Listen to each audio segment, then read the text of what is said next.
Virsa, sorry, वो actually कुछ पैसे चाहिए थे। एक्चुअली स्वयं भी हैं उन्हें, तो उसमें काफ़ी खर्चा हो जाएगा। बट तुम एक काम करो ना, मुझे चाचू का डेबिट या क्रेडिट कार्ड दे दो और पिन कोड बता दो, मैं खुद ही निकाल लूँगा। बार बार तुम्हें परेशान करूँ अच्छा नहीं लगता ना। ठीक है, आप बैठे, मैं लाती हूँ। ठीक है।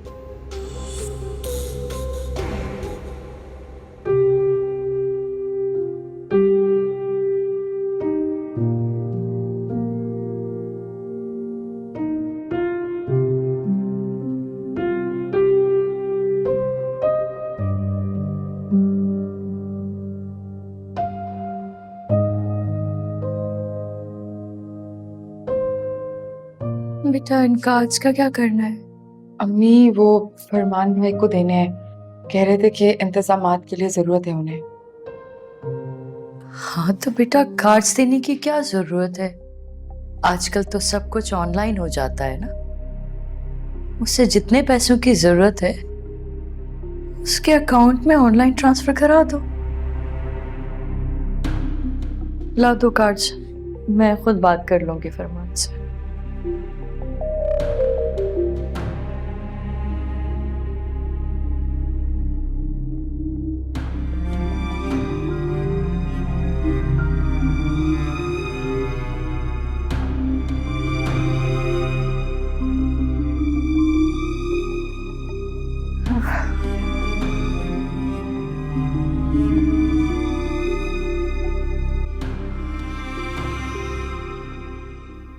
अम्मी ठीक कहती है, ये औरत जितनी जमीन के ऊपर है उससे कहीं ज्यादा नीचे है। देखता हूँ कितनी होशियारियां दिखाती है।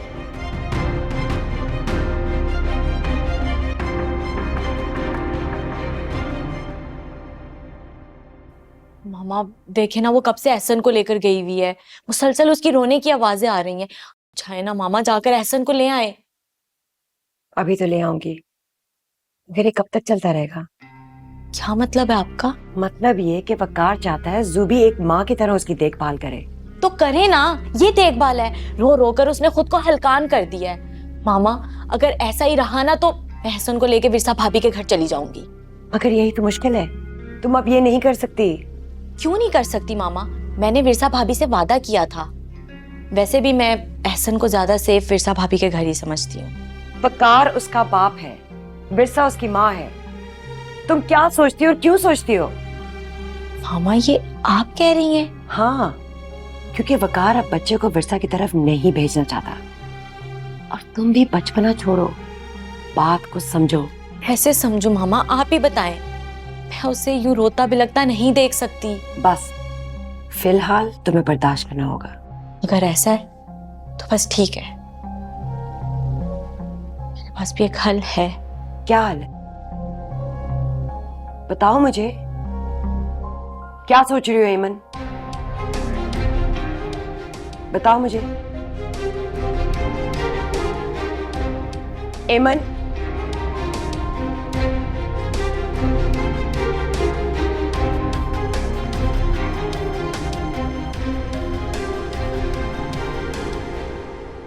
मुझे माफ कर दो मंसूर, मैं तुम्हारा गुनाहगार हूं। जिंदगी के लालच में मौत को भूल गया था मैं। तुम्हारे और तुम्हारी बेटी विरसा के साथ अच्छा नहीं किया, बहुत बुरा किया। मुझे माफ कर दो मेरे भाई। अगर तुमने मुझे माफ नहीं किया तो मैं भी चैन की सांस नहीं ले सकूंगा।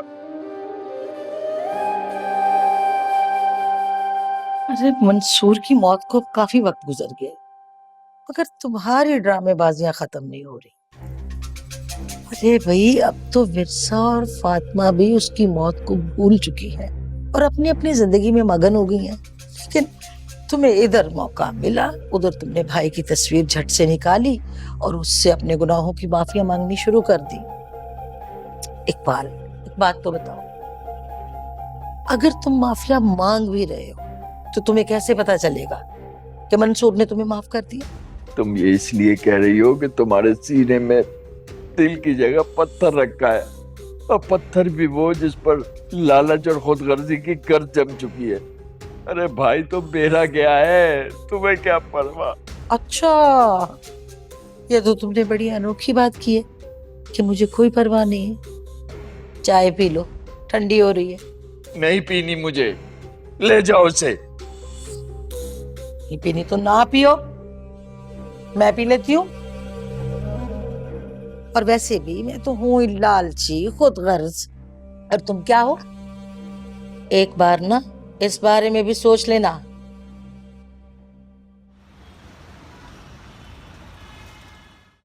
भाभी आपको यही करना होगा, वरना वो एहसन को नुकसान पहुंचाएगी। मुझे उस पर बिल्कुल भी भरोसा नहीं है। और फिर आपसे कोई नहीं पूछेगा कि आपका बच्चा कहाँ है। बोले भाभी। एमन मेरी जान, मैं तुम्हारा दुख, तुम्हारी तकलीफ समझती हूँ। तुम बिल्कुल ठीक कह रही हो, लेकिन जब वकारी उसे यहाँ नहीं छोड़ना चाहते तो मैं क्या करूं? तो आप कुछ नहीं करेंगी ना फिर? ठीक है, आप ना करें, मैं खुद कर लूंगी। और क्या करोगी तुम? खुदा के लिए कुछ ऐसा मत करना जो। मैं एहसन को लेके किसी दूसरे शहर चली जाऊंगी। और उसके बाद इस घर पे क्या कयामत आएगी उसका सोचा है तुमने कभी? एहसास है तुम्हें? अपने बच्चे की खातिर कुछ भी कर सकती हूँ, कुछ भी। उसके लिए मुझे किसी कयामत का कोई खौफ नहीं है।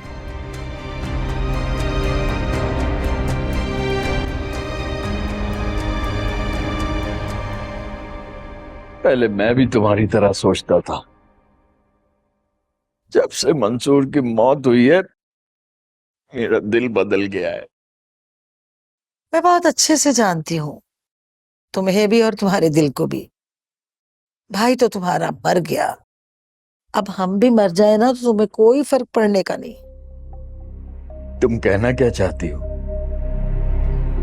यही कि जिस इंसान ने अपनी सारी जिंदगी अपने भाई के घर में रहकर उसके टुकड़ों पे पलकर जिंदगी गुजारी हो ना, वो अपना दिल धोकर भी आ जाए ना तो फिर भी वो कभी नहीं बदलेगा। अरे निकम्मे और हड हरामों के पास दिल होता ही कहाँ है जो तुम इसे बदलोगे। ये जो रोना धोना तुम मेरे साथ कर रहे हो ना, ये जाकर फातिमा के साथ करो। अरे अपने बेटे की मदद करो, जाकर फातिमा से ये बात उगलवाओ कि मंसूर क्या कुछ छोड़ के गया है। क्या मतलब है तुम्हारी इस बात का? जरा खुलकर बताओ। मंसूर ने बहुत से कारोबारों में पैसा लगाया हुआ था जिसकी खबर वो किसी को नहीं देता था, मगर फातिमा को उसने ये बात जरूर बताई होगी।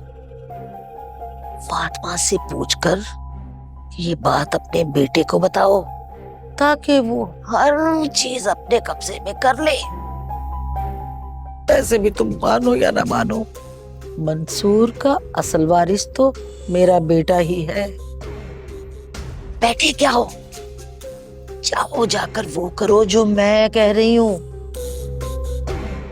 रुको, उनसे जाकर ये पूछो कि मंसूर ने अपने बाद ये घर किसके नाम लिखा है, फातिमा या विरसा के?